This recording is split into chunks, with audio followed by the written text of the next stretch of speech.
I want to share with you two techniques that are evidence-based that will help you better able to manage your own stress. So they come from an organization which is called HeartMath.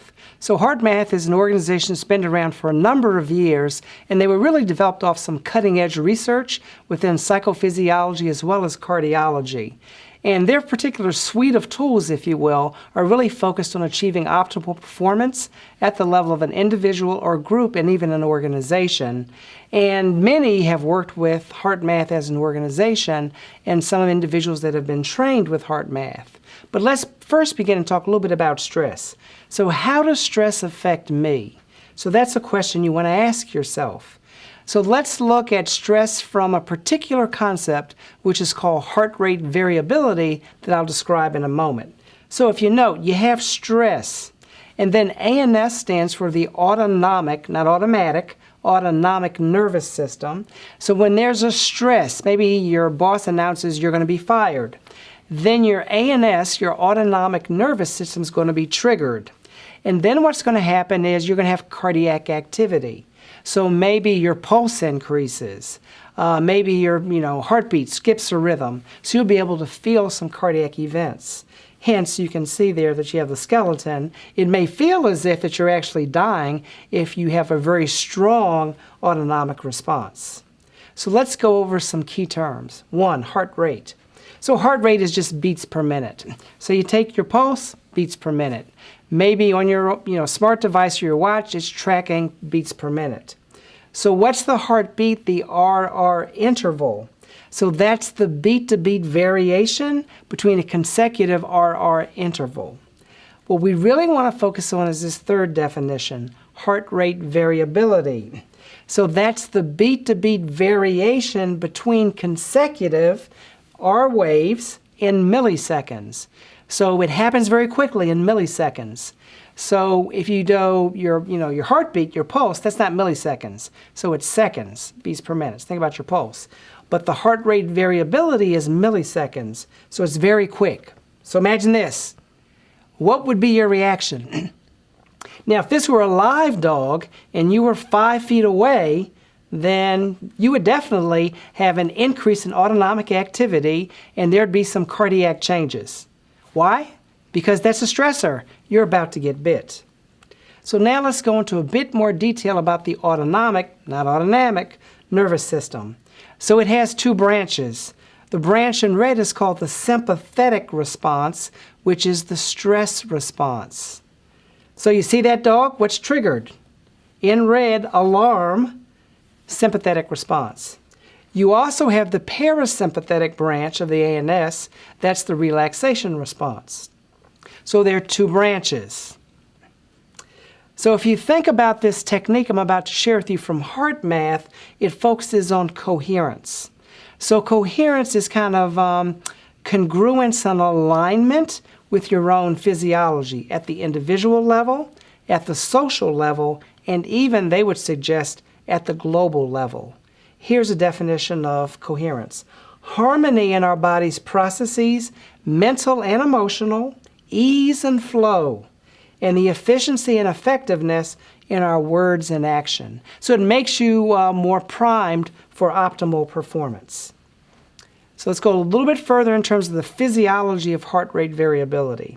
So heart rate variability, or HRV, is an indicator of psychological resilience. So your bounce back factor, your agility factor.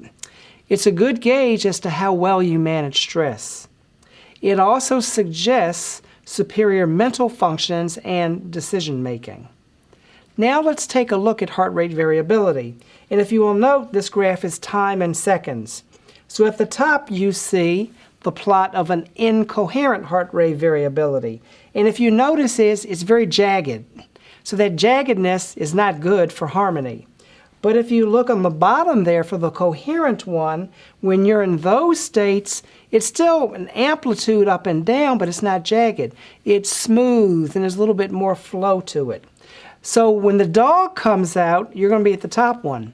But if you gradually get to a place where you're calmer and you're centered, then you're going to be in a more coherent state. So to really have optimal performance, you want to try to be in the coherent state more so than the incoherent state. And a lot of this is under your control. Say that again. A lot of this is under your control. So how? So I'm going to share with you 2 techniques that will help you become more coherent and less incoherent. So the first technique is called heart-focused breathing. And it's a tool for self-regulation. So what I mean by self-regulation is you're regulating whether you're in incoherence or coherence. It also enables you to shift to another state, so a state of greater alertness, not panic, so greater alertness and greater calm. And it also helps you to learn how to maintain your composure under pressure. So you have a big presentation or a big job interview, or maybe you got to break up with somebody and you're real nervous. So if the nervousness left unchecked, you're going to be in an incoherent heart rate variability, so you want to shift to a more coherent state of heart rate variability. So this is how the technique works. So these are the instructions that you would give yourself. Focus your attention in the area of the heart. So your heart is right here. Imagine your breath is flowing in and out of your chest area, and you breathe a little slower and deeper than usual. So typically you want to inhale for 5 seconds, then you want to exhale for 5 seconds. So when people are beginning to practice this, they may do this. You can have your eyes open or closed. I'll keep them open for the demonstration. So kind of your hand right here. And then as you're inhaling, you want to imagine as if the breath is coming through your heart. So it would be a nice inhale. 1, 2, 3, 4, 5. Then you hold, and then a nice exhale. 1, 2, 3, 4, 5, coming out. So it's kind of in and then out. So that can be either with your eyes open or with your eyes closed. So if you do that one time, you're not going to receive much benefit. There's a certain amount of practice that we'll talk about later. So if you think about that, if you were to do that, how long would it take? 10 to 15 seconds. So you can't really say to yourself, I don't have time to do this, because 10 to 15 seconds out of a 24-hour day, out of 168 hours in the week, you've got the time. So that's heart-focused breathing. So again, you want to think about that is you want to breathe in through your heart, count of 5, and then breathe out through your heart, count of 5. So why the heart?